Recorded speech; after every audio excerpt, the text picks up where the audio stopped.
먼저 어제 노태학 대법관이 퇴임을 했죠. 대법관으로서의 역할은 이제 마무리가 된 거고요. 네, 중앙선관위원장직은 6.3 지방선거까지 유임이 됐다라는 내용을 확인을 할 수 있는데 그 후임의 자리에 이 대법관 임명 절차가 계속 지연 중입니다.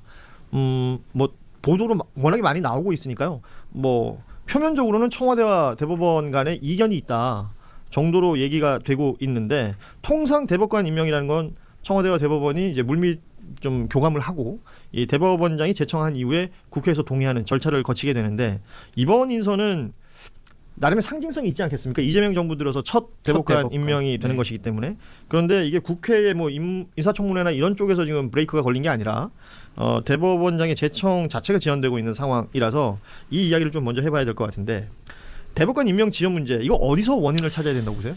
대법원장이 해태를 하고 있는 것 같아요. 해태를 한다. 네. 사법개혁이나 이런 거에 대해서 반발을 이런 식으로 지금 하는 걸로 보이거든요. 실제로 3월 3일이 마지막 임기면 그 전에 1월 21일 날 후보자들이 추천위원회에서 대법관 추천했죠. 3명인가 4명의 판사가 이제 올라왔는데 지금 2달, 1달 반 이상이 소요되는데 그렇죠. 아직까지 제청을 안 했다는 거는 그런 어떤 개혁에 대한 어떤 불만을 애둘러서 이렇게 표현을 하는 거다라고 보이고요.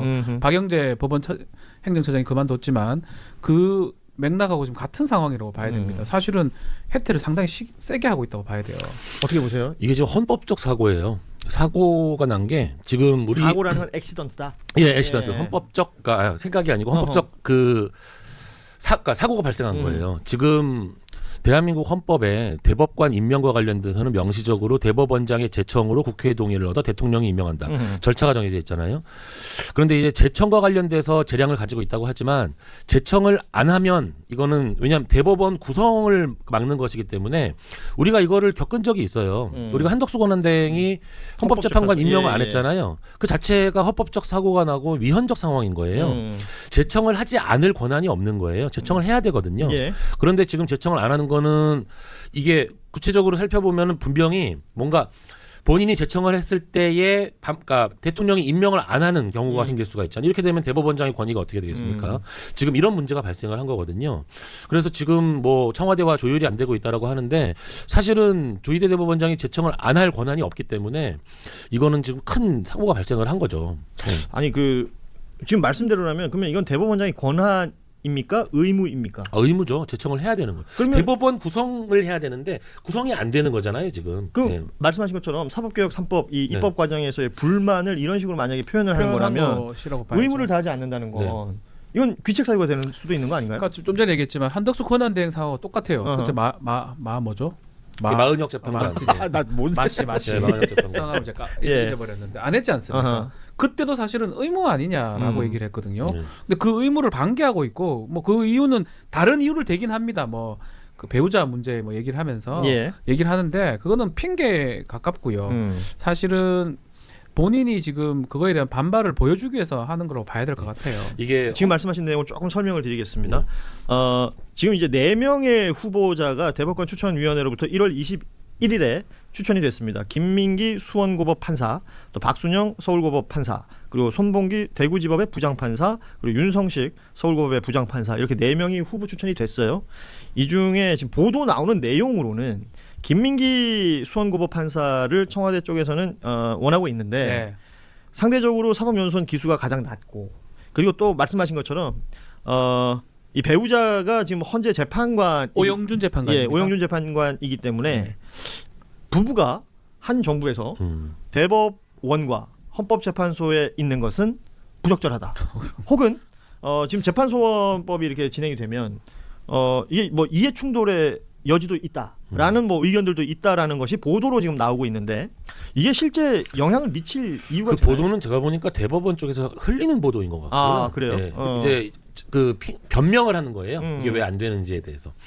헌법재판소 재판관 9명이 헌법에 딱 규정되어 있고 이게 한두 명 빠지는 게 굉장히 큰 사고인데 지금 대법관 1명이 빠지는 거는 그래도 대법원이라는 게 3분의 2 이상이 모이면은 그 회의를 할 수 있기 때문에 지금 대법원 자체가 운영이 문제가 되진 않잖아요. 이래가지고 아마 그런 부분까지 고려를 해가지고 일종의 어떤 지금 그 저항을 하고 있는 거거든요. 사법개혁에 대한 저항이라든지 그리고 뭔가 밀리지 않겠다 대법원으로서.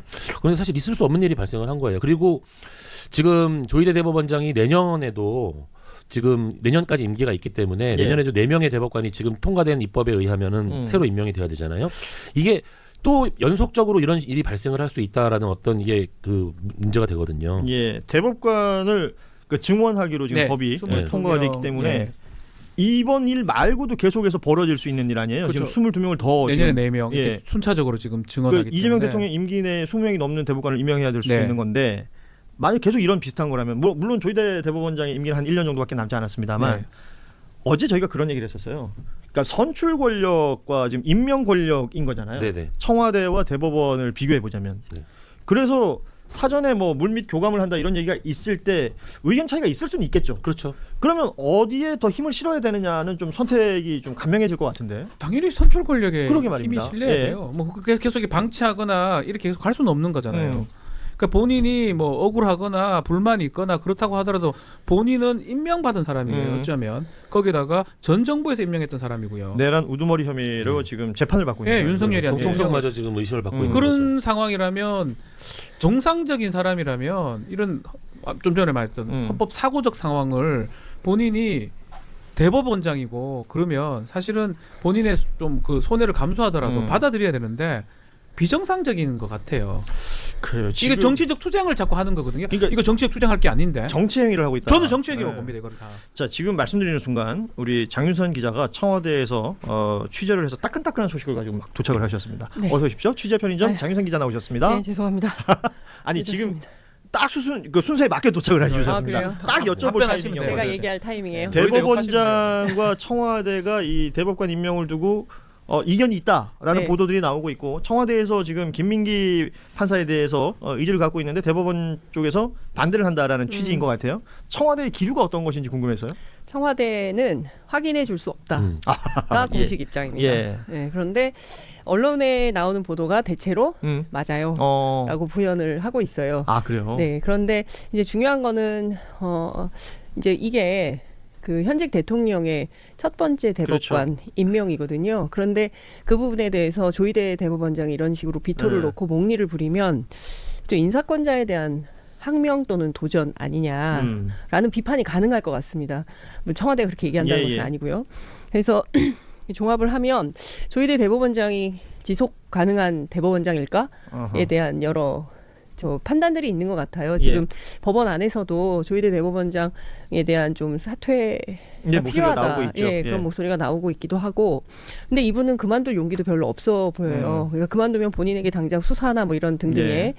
화살이 올 것 같으니까 일단 그건 좀 피해야 된다는 판단 속에서 이리저리 이제 머리를 굴리고 있는 중인 것 같은데 그 부분에 대해서 청와대도 모르고 있는 것은 아니고 그러나 이제 외부적으로 관련된 내용을 언론에 적극적으로 어필할 단계는 아니다. 이런 판단을 하고 있는 것 같습니다.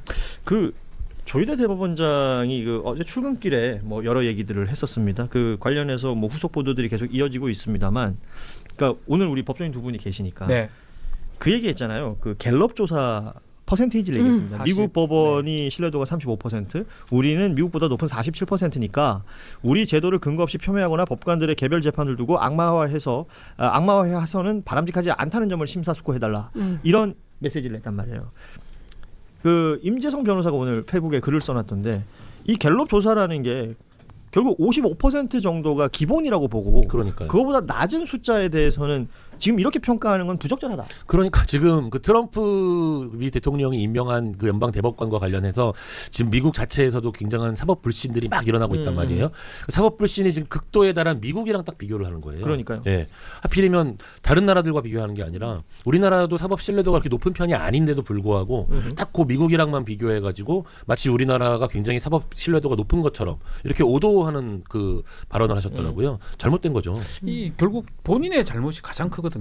조희대 대법원장이 본인이 했던 말도 안 되는 당시에 이재명 대표 파괴한 소문했던 거 그게 사실 시발점이었어요. 근데 본인은 그걸 잘 모르는지 아니면 애써 외면하는 건지 그 이후에 직위원이라든지 그 시발점이란 단어 선택은 일부러 최초 일부러 하신 아니에요. 거예요? 저 욕하려고 하는 게 아닙니다. 아니 뭐 처음 누가 시작. 욕이라고 그랬어요? 처음 시작. 왜 선택하신 필발자. 거예요? 네. 시발. 이렇게 가는데. 근데 이제 직위원 뭐 그 시간 계산도 두 번째지만 궁극적으로는 사실 지금 우리가 신뢰하지 않는 이유 중에 하나가 많은 국민들이 같은 중앙지방법원에서 그 내란 사건들 그게 음. 재판이 말이 돼요 그게? 하나도 맞지 않잖아요. 예. 과연 판사 개별 판사를 신뢰하지 않게 돼 버리는 거거든요.